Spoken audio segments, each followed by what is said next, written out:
Assalamualaikum warahmatullahi wabarakatuh, sahabat Minang. Pada kali ini saya akan mencoba membahas tentang tutorial alat musik tradisional yang cukup unik yang berasal dari Sumatera Barat. Nah, teman-teman, di tangan saya sudah ada satu buah alat musik yang disebut dengan saluang.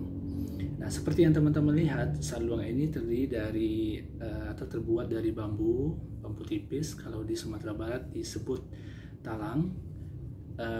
Terdiri dari 4 lubang, 1, 2, 3, 4, dan tidak ada embel-embel lainnya, tapi cukup unik, bisa mengeluarkan nada. Nah, teman-teman sekalian, sebenarnya yang menarik dari alat musik saluang ini adalah cara meniupnya yang cukup sulit ya. Nah, jadi di Sumatera Barat sendiri tidak banyak yang menguasai alat musik ini.